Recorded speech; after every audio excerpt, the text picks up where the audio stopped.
Welcome to the Dakota Live podcast.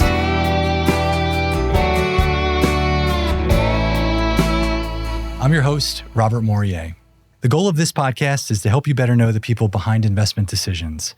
We introduce you to chief investment officers, manager research professionals, investment consultants, and other important players in the industry who will help you sell in between the lines and better understand the investment sales ecosystem. If you're not familiar with Dakota and our Dakota Live content, please check out dakota.com to learn more about our services. Before we get started, I need to read a brief disclosure. This content is provided for informational purposes only and should not be relied upon as recommendations or advice about investing in securities and does not constitute an offer to sell or a solicitation of an offer to buy any securities by Dakota, Fiducient Advisors, or their respective affiliates. All investments involve risk and may lose money. Dakota does not guarantee the accuracy of any of the information provided by the speaker, who is not affiliated with Dakota, and whose views do not necessarily reflect those of Fiducient Advisors either. Not a solicitation, testimonial, or an endorsement by Dakota or its affiliates. Nothing herein is intended to indicate approval, support, or recommendation of the investment advisor or its supervised persons by Dakota. Today's episode is brought to you by Dakota Marketplace. Are you tired of constantly jumping between multiple databases and channels to find the right investment opportunities? Introducing Dakota Marketplace, the comprehensive institutional and intermediary database built by fundraisers for fundraisers. With Dakota Marketplace, you'll have access to all channels and asset classes in one place, saving you time and streamlining your fundraising process.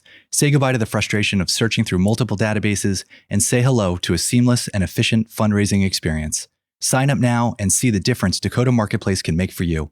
Visit dakotamarketplace.com today. Well, I am thrilled to introduce our audience today to Joe Cortese, partner and senior consultant with Fiducient Advisors. Joe, welcome to the show and welcome to Philadelphia.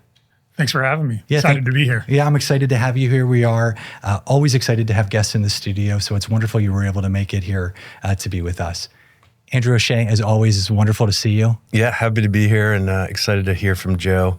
Obviously, Fiducients, we've had on the show in the past, and I think Fiducients done an excellent job of serving the advisory community, and excited to hear more about that as it relates to RIAs and banks and other high net worth platforms. Well, we have a lot of questions to ask you, Joe, but before we do, I want to quickly share your background with our audience. Joe Cortese is a partner at Fiducient Advisors and one of the leaders of their financial institutions practice. His role focuses on holistic portfolio design, strategic multi-asset allocation, and investment due diligence guidance for third-party advisory firms and platforms. Joe and his team develop customized asset allocation programs to refine investment solutions and support clients with market insights, manager research, and resource management tools that advisors have the flexibility to leverage what they do best. Prior to Fiducient, Joe was a managing director at Vilas Capital Management, overseeing the firm's fundamental value long-short equity offering. Joe was also an associate with Morgan Stanley's private wealth management business and worked directly with a Chicago area family office. Joe hails from Des Moines, Iowa, where he completed his high school studies before receiving a BBA from the University of Iowa, Tippie College of Business, and subsequently an MBA from the University of Chicago, Booth School of Business. Fiducient Advisors opened its doors on May 1st, 1995, striving to provide unparalleled and customized investment consulting services. The firm offers tailored advice to retirement plan sponsors, endowments and foundations, individuals and families and financial institutions.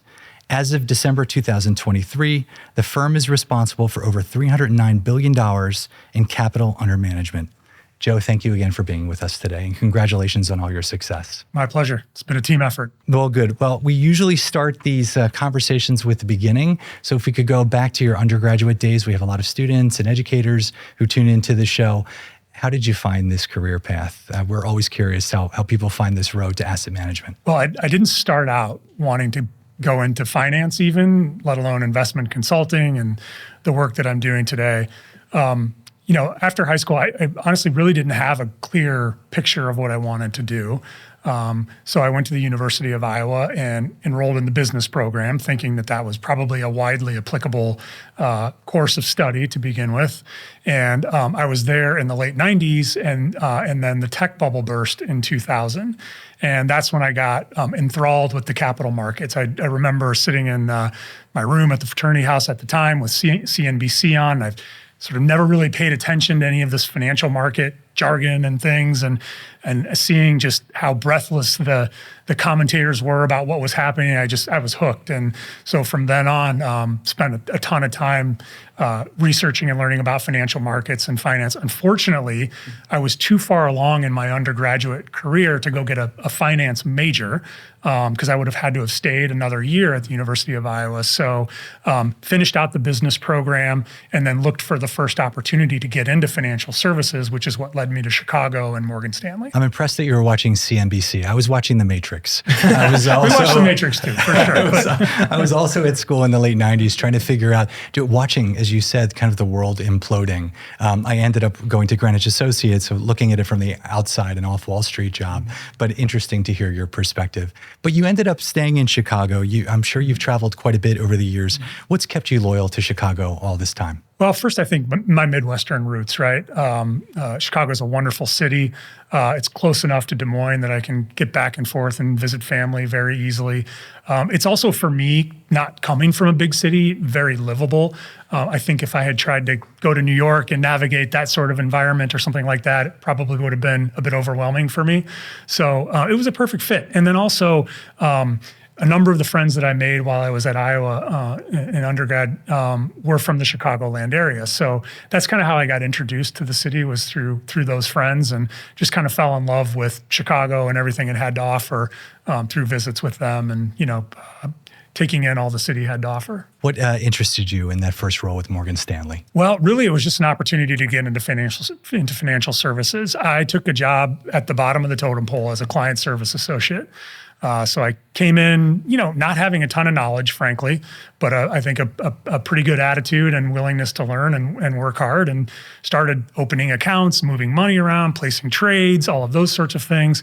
And did that for about 2 years, and then eventually kind of proved that I could be useful in more of an analyst type role. And so helping clients think through trading strategies, those sorts of things, finding information that clients wanted to use to look at their own investment strategies, kind of helping with some of the things that Morgan Stanley was offering at the time to clients in terms of helping them understand it and those sorts of things. And so did that for another couple years as well.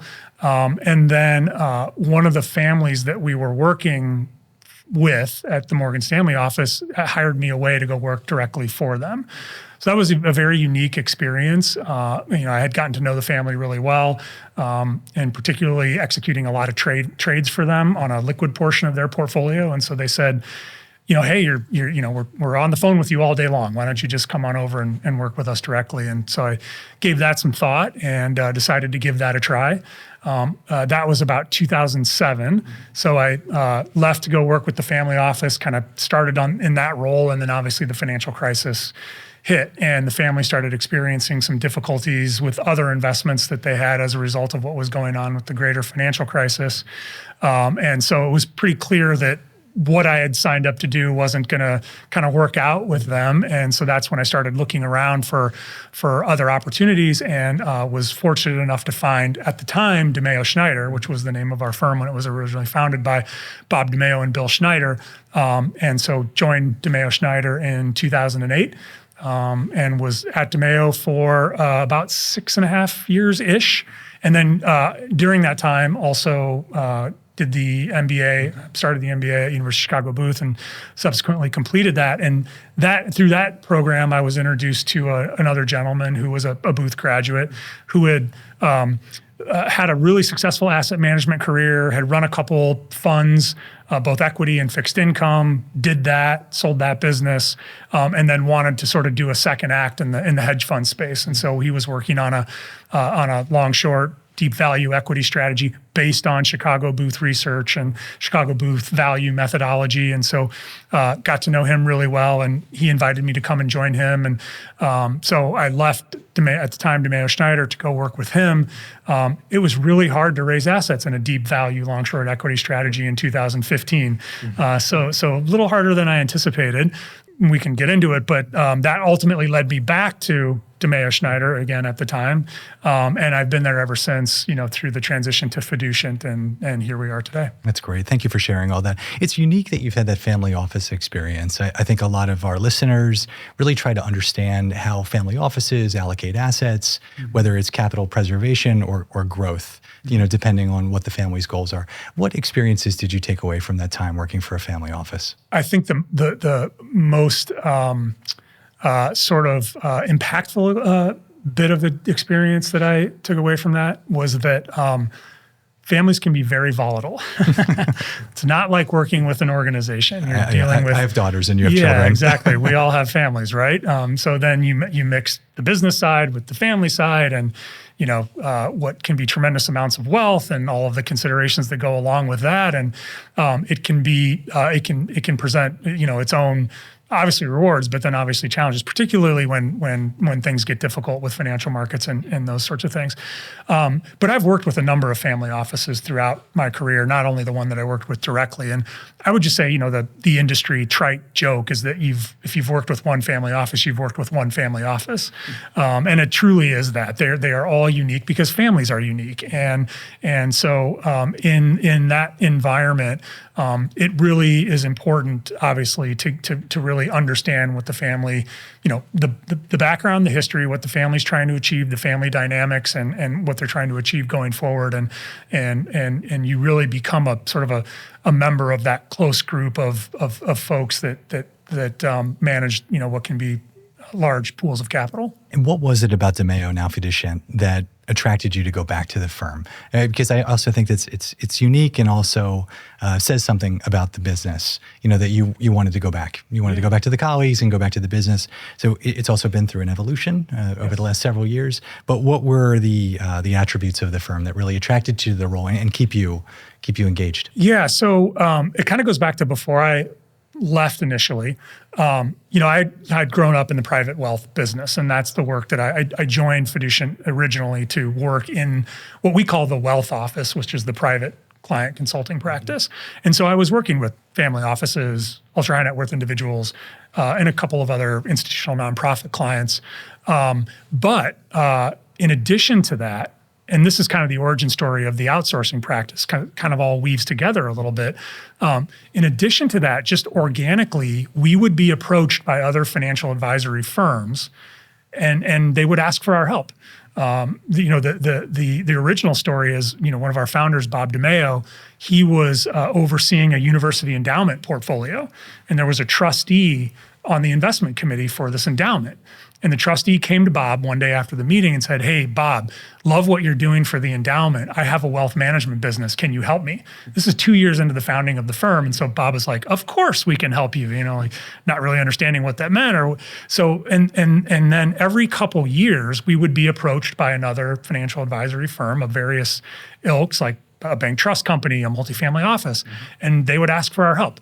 And so while I was there initially working in the private client practice, I was also placed on a couple of these financial advisory relationships, partly because I was doing the work at Booth at the time and sort of had that sort of deeper technical investment knowledge that kind of worked in that environment versus the types of conversations that you have with end clients. And so before I left, I was working on a couple of those clients. So when I left, worked on the asset management side for a couple of years, which, by the way, was phenomenal experience. I would never change a thing because it made me a better consultant and better at my job today, having had that experience.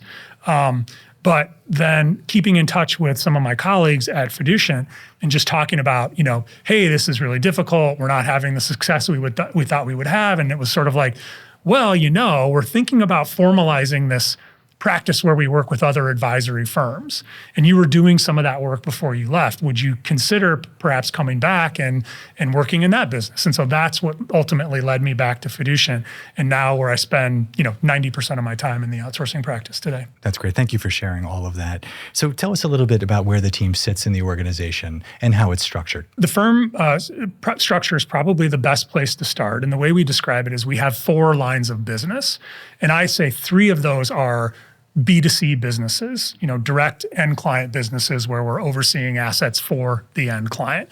Those are our retirement plan businesses where we work on 401k plans, cash balance plans, defined benefit plans, pension plans, those sorts of things. That's originally how the firm was founded, by the way, was doing that type of work. The second leg of the stool then is the institutional nonprofit practice, where we work with university endowments, nonprofit organizations, foundations, and those types of clients.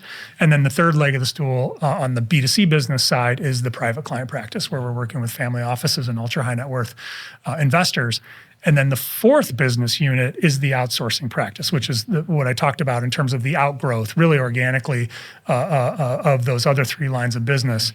And in the outsourcing practice, we essentially take all the tools and resources that we've developed over our nearly 30-year history serving those 3 traditional client constituencies, and we deliver all of those tools and resources to other financial advisory firms on an outsourced basis. And what do those clients look like? I'm assuming that you have got some very small, we had said before the episode got started that there are over 20,000 of these potential clients out there. Yeah. So right. How does that work in terms of the type of clients that you're working for, from the smallest to some of the largest? Yeah, so in the practice today, we have about 70 clients. And I say about because some are sort of single location independent RIAs, and some are, some of the largest firms in this country that have offices all across the country. And so we'll work with some of the individuals. So it's a little bit amorphous, but call it 70 clients. About, I would say, 2/3 are traditional RIAs, wealth management firms. The other part of that are again, some bank trust companies. We've carved out a really nice niche where we work with, I think, probably a dozen bank trust companies, multifamily offices, some other wealth management businesses like inside of a large national insurance firm, wealth management business inside of a large national accounting firm, like those sorts of specialty organizations within larger organizations. So it's a very broad range of client type. It's also a very broad range in terms of client size. Some oversee a couple $100 million in assets on the very small end of the range, and some are 10, 20, 30 billion in assets on the high end of the range. And all of that, I think, just really speaks to the ability we have to customize our solutions to what the end client needs to move their business forward. Before we get into the process of your outsourced business, I'm just curious, how do you source these relationships? It's a good question, and one of the reasons that we're all sitting here together today. But initially, it's been completely organically driven, right? We've up until really this year, have done virtually no outbound marketing for the practice. We've developed really deep industry relationships in our B2C businesses, which have led to some opportunities.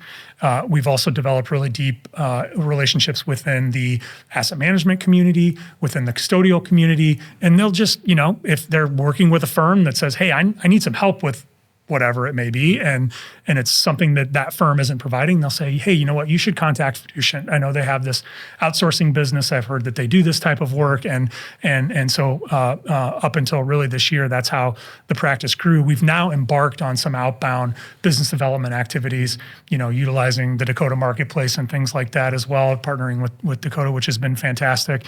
And so we're new at the outbound side of things and just kind of organizing our strategy and get our arms around it. But that's an exciting part of it too, just to sort of embark on a different aspect of growing the practice. One more follow-up question, just curious. Is there a consistent problem that your clients are facing? I can't help myself. I teach venture capital, so it's all about the problem and solution statement. Yeah. We're going to talk about your solution. I know Andrew has some great questions to ask you around how that process works. But are there consistent problems that your clients are looking for? What's the solution that you're solving for? So I could spend an hour or more talking just about why firms look to outsource. But if I sort of summed it up in a few sentences, I would say that, if you're a firm that is less than $10 billion in assets under management, you cannot build out a research effort that has the resources to cover global financial markets, in addition to alternative markets like private equity and those sorts of things. You just really can't do it.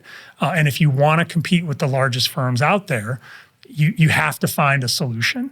And that's what we offer, is the resources that you can bolt on to your existing platform, to your existing resources, to give you what you need to be able to compete with really any firm out there, and do it in a way so that you're not, spending the money that it would take to build that on your own, and the time and the effort and the mistakes that we've made over the years that we've overcome and all of those sorts of things. So at its core, that's really what it is. One of the things that's always impressed me about clients that I speak to that utilize Fiducient is they all seem to use you in a different way. Some rely very heavily on you. Some are using you for certain niches, but they all seem to love the experience. So can you talk about the variety of services you all offer when you're working with a particular advisory firm? Absolutely. Great to hear that we're getting good feedback too. Appreciate that, certainly. And we're maniacal about that, right? Client service is really our guiding principle, and I'm sure a lot of firms say that, but I think we do a really good job of it. Sort of the way I would describe that is, some firms hire us to be the entirety of their back office investment research effort. So think about like a financial planning firm, for example, one of these accounting firms that, they're doing tax returns, they're doing financial plans, and that's really their core competency and core area of expertise. They'll then hire us to build a suite of model portfolios for them, select the investments that go into the model portfolios, curate and manage and maintain the models over time, leverage the content that we have, so that they have a monthly market and economic commentary that they can share with their clients. Many of these firms actually spend very little time talking to their clients about the investment side because they're really financial planning focused. So, but they need a resource to ensure that they're delivering the investment solutions that the clients need in order to achieve their financial plan. So that's kind of the holistic approach, where a firm will hire us to do everything. And then the other end of the spectrum is where firms will hire us to do very specific things. Many times these firms, they have a chief investment officer. They even oftentimes have a few internal investment research professionals that work with the chief investment officer. And then we come alongside them as an extension of their staff. I kind of like to describe it as the SWAT team model.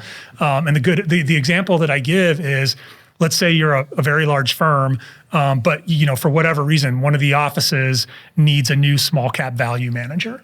Well, your internal team could go out to the marketplace and look at the thousands of small cap value managers that are out there at the top of the funnel and narrow it down and do all that work and ultimately select that manager. Or with us in the picture, they call me up and they say, "Hey, Joe, we need a new small cap value manager. Send me your roster." And so we provide that menu of 4 or 5 different flavors of small cap value, and then we work with them to determine which particular manager is the best manager for this particular engagement that they're working to solve on behalf of their client. Could you elaborate on the wealth office versus the financial institutions practice? Is the wealth office, are you all operating with discretion on that portfolio versus the financial institutions practice would be more outsourced due diligence and research, or is it a combination of both? Yeah, so the way I would describe it is the wealth office, that's what we've named it, is our private wealth business, essentially. So we're working directly with the end clients.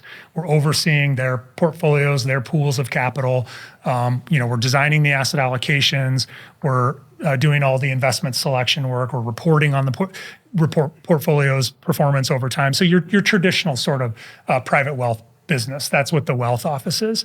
The outsourcing practice then leverages all of that intellectual property and intellectual capital to deliver those same resources to other advisory firms. So when I'm working with another RIA, I don't see the end clients. I'm just delivering the IP. I'm helping them build the portfolios from an asset allocation standpoint, helping them curate that roster of recommended investments that they're going to use to build out the portfolios, and then helping them with just general sort of business strategic things and what it takes to build and maintain a wealth management platform. There's been a lot of talk about the private wealth channel increasing interest and allocations to private alternatives. Is that something you're seeing with your client base as well? Absolutely, yeah. I'd say it's one of probably three major trends in the industry. After-tax focus is one, direct indexing is another one, and then alts, the democratization of alts and the utilization of alts in portfolios is the third trend, and that's a big one. So many firms out there are still woefully underexposed when it comes to alternative investments. If you think about like your standard endowment model, where you've got 10 to 30% in illiquid alternatives, many of these RIAs that we're talking with and working with have zero in terms of alternative investments or a nominal allocation, and are trying to figure out how to do it better for their clients. And again, so that they can compete with the largest firms that have great resources and great capabilities on the alternative side. And that's oftentimes what these firms lead with. So again, from a competitive standpoint, if these smaller firms, and by smaller, I don't mean really small. I mean, again, like sort of your $1 to $10 billion advisor, if you want to compete with the largest firms that are out there, you have to be able to offer solutions in the alternative space or you'll get ruled out of the equation very, very quickly. One of the things we've talked about with your research group as well is, embracing more specialist managers, particularly on the alternative side, whether it's in private equity, small, mid-market buyout, or long-only concentrated, more boutique managers. Have you found that within the advisory channel that's helped you differentiate, that you have sort of these specialist boutique managers versus just the largest household names that everyone might already know? Yeah, I think that's true. I also think it's true that, there's the dynamic of you can't go wrong with the large, tried and tested firms that are out there. So it's a little bit of both. And we don't necessarily look at it in terms of like, is this a big firm or is it a small firm? We're trying to find, the best asset managers in the business. And that's really the guiding, sort of North Star for the investment research office for our firm. So, we work with big managers, we work with boutique managers. I do think we have an expertise on the boutique small side. That's tended to be a little bit of an area of focus for us, just in terms of like, when you're working with a boutique manager, you can kind of eliminate a few of the questions that you have to kind of go through with the larger firms. Like, what's the resource allocation? Are you sure that the resources are going to be directed to this strategy and that all of a sudden a business decision is going to be made and it's going to go in a different direction and this strategy is going to be resource starved? Like, when you're working with a boutique manager that does one or two things very, very well, you can kind of take some of that out of the equation and can be assured that that is the single focus of that particular firm. And so that's something that we think about and something that we look at when we're working on investment selection. As it relates to that alternative exposure, how is that being reflected in clients' portfolios? What do the building blocks look like as it relates to each client's needs? I understand it can be different depending on the client, right, but if you kind of had to generalize where some of the consistent building blocks are being reflected. It sort of spans the spectrum. I mean, on one end, I would think about, the platforms that are out there. The technology solutions that curate a number of options, and many firms are utilizing those platforms, and they can be great for a lot of firms. We could spend another hour talking just about those platforms and the pros and cons and those sorts of things. But in certain scenarios and for certain firms, they work well. The other end of the spectrum would be sort of building out diversified portfolios of direct strategies, direct private equity strategies, direct private credit strategies, direct hedge fund strategies, for example.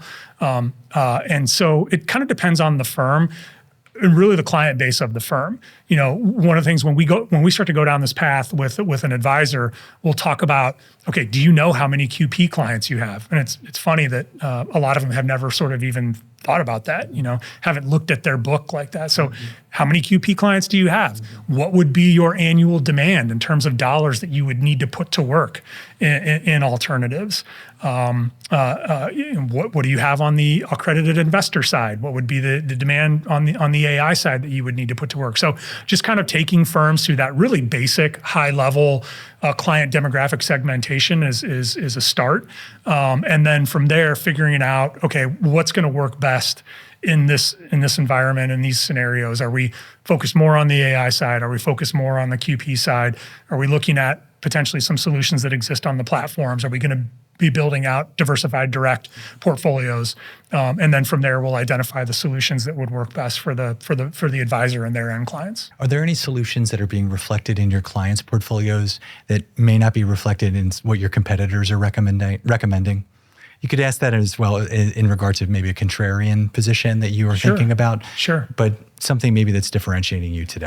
That's a great question. The first thought that popped into my mind when you asked the question is, I kind of thought about it the other way, is what's not in portfolios that we're seeing in a lot of portfolios that are out there. For us, we've been a little cautious on the private credit side over the last few years. We do work in private credit, and we're doing 2, 3, 4 sort of unique private credit deals a year. But a lot of firms are very, very interested in private credit and have larger allocations to private credit and those sorts of things. Venture capital is another one where we've been a little bit cautious, only because we really want to access the top quartile, sort of best managers that are out there. And frankly, even at our size and scale, it's really hard in venture. The most successful firms, they've had the same LP base for 30 years, and they don't need our capital, let alone other capital. And so that's an area where we're probably maybe doing a little less than some other firms that are out there. Where we are different in terms of what we are doing, I would say on the traditional buyout side, really focused on those smaller niche managers. I think our average fund size last year was about $350 or $400 million. And so it's finding these managers that, are doing one thing, and maybe a particular sector or a couple sectors have done it really, really well through a couple business cycles. Those are the types of managers that we really, really like. We do stuff beyond that, of course, but that, I think, to sort of zero in on where we might be unique relative to other firms that are out there, it's that being sort of really focused on that unique niche boutique type manager that we talked about a second ago on the public side, sort of carrying that ethos and philosophy over to the alternative side as well. Are you defining that specifically? It's one of the questions we ask our guests quite often. Is that definition of an emerging manager or a boutique manager program, how quantitative is it as it relates to the parameters that you'll kind of fall within as it relates to sourcing those managers and ultimately funding them? Yeah, maybe surprisingly, probably not as quantitatively based as you would expect. We have all the tools to do the quantitative screening and all of that sort of stuff, but we're as focused on the qualitative side. A good example I'll give you is a professional that was working at one of the larger firms that then spins out and launches their own firm. We're not afraid of that dynamic at all. And in fact, we've invested in a number of first-time firms because we could attribute a track record of that particular investment professional back to what they did at the previous firm.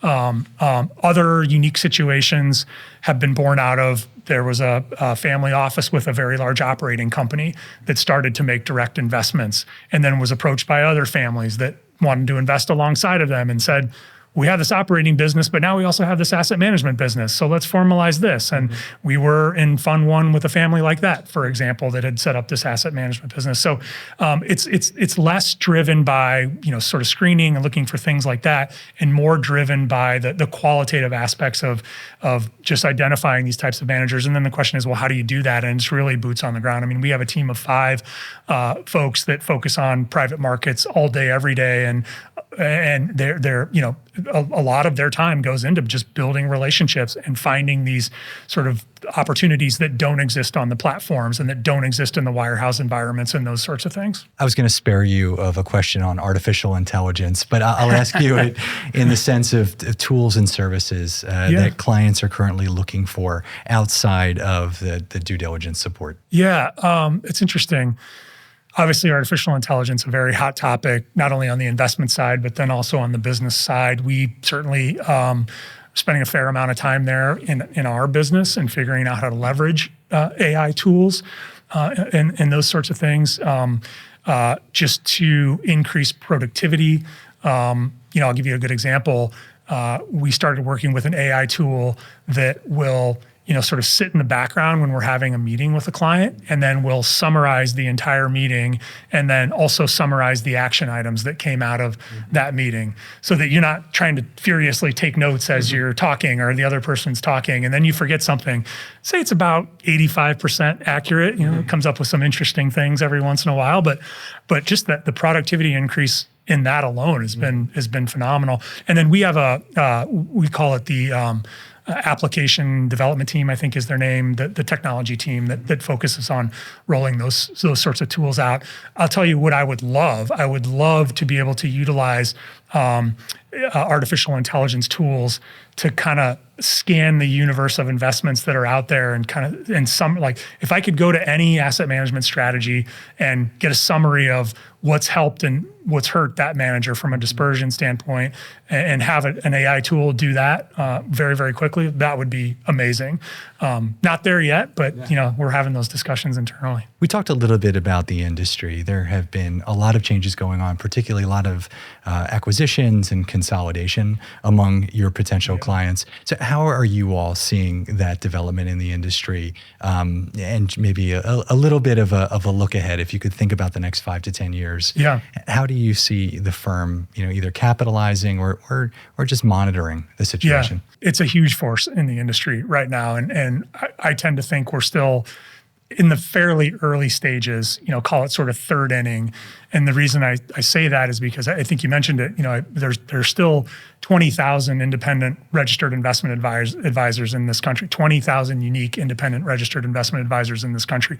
That's a huge number. I mean, think about the banking industry where you have the 4 or 5 large banks and then, 2,000 to 3,000 sort of regional-ish banks that are out there. That gives you some sense of the road that the wealth management industry, the financial advisory industry still has to go in terms of, it's natural to consolidate, of course, and virtually every industry does it over time, and it's something that we are very aware of course. It can be disruptive. We've had clients that have been taken out by larger firms, and then all of a sudden they're gone, and we've got to do something else, not because we were not delivering what that client needed, but just because they did a transaction with a larger firm. Interestingly, this year, I would have thought that transaction volumes would have slowed down in 2024. I would have thought that multiples would have come down a little bit in 2024. Neither of those two things have happened from the folks that I talked to on the investment banking side and on the aggregator side.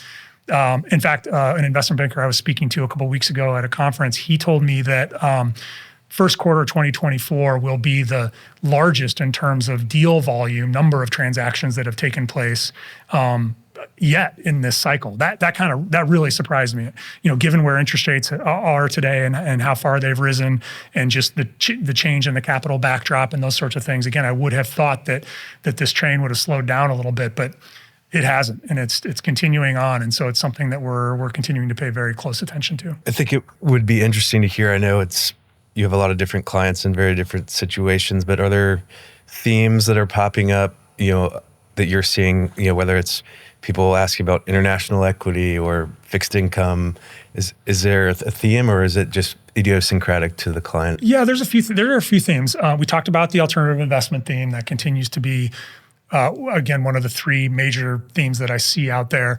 Direct indexing, sort of those tax loss harvesting strategies, focusing on after-tax returns, thinking about how to be able to customize those strategies for a particular client. There are a lot of tools and platforms that are springing up that are sort of able to do a little bit better job of that in terms of just being much more customized. So a lot of focus on that as well. Some of the things just on the traditional investment side, you mentioned international equity, for example, where, over the last few months, we've started to get the question again of why are we in international? Why don't we just invest in U.S.? I tend to think that's probably when you should when you should move a little bit more into it, half jokingly, but being a little bit contrarian there. Once you start to get the question, and maybe the time is right. But that is a theme, right?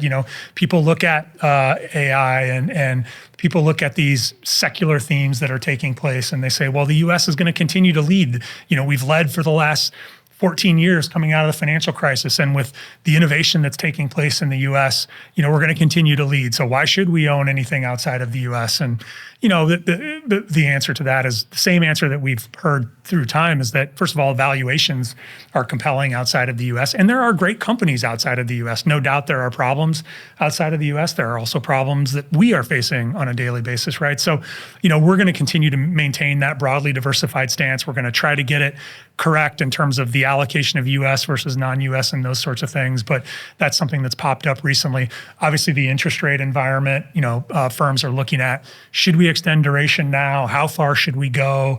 How do we, maybe be a bit more tactical on the fixed income side with what we think is going to happen with rates, whether we're going to stay high for longer, when the Fed's going to begin to cut. I'm sure you've heard it too over the last few weeks. This notion of a potential additional interest rate increase has been sort of put back on the table. That's not sort of my base case. I don't think that's necessarily going to happen. I think it's a low probability. But listen, if we continue to get inflationary readings that are higher than what the Fed expects and higher than what they're comfortable with, it's not a probability of zero that there could be another interest rate increase before this cycle's all said and done. And so just thinking how to be thoughtful around fixed income allocations, reduce some of the volatility that's taking place there. That's another big theme that we're working on with many of the firms that we're working with. Well, before we turn the lights on in the studio, I asked you about some longer term goals. Specifically, you had mentioned that you'd love to get in the classroom, maybe someday before your career winds down. Yeah. So if you were in the classroom with undergraduates and grad students, what would you want to teach? I think I'd want to do something focused on investment consulting specifically, because it's a little bit different than traditional financial advisory, traditional wealth management, and in particular, kind of the way our business is structured.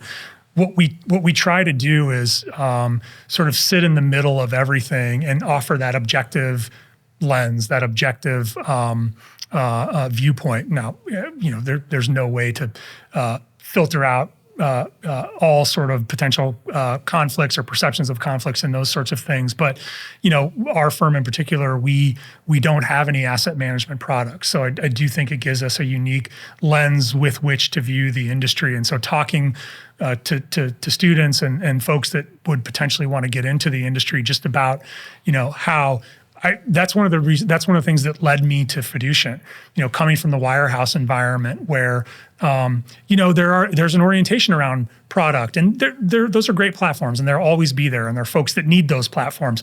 But moving away from that to an environment where we have no product, and really what we do is try to provide that advice to solve the client's need and then go out to the marketplace and find the right product. That really resonated with me. And so just, educating others coming into the industry about that sort of an orientation, I think sounds really interesting to me. Yeah, that's a class I would take. Yeah, thank you for sharing that. And we always like to finish these conversations about the people who have influenced you in your career, the mentors who have shaped you professionally and personally along the way. Yeah, that's a tough question to answer. I've had so much help along the way.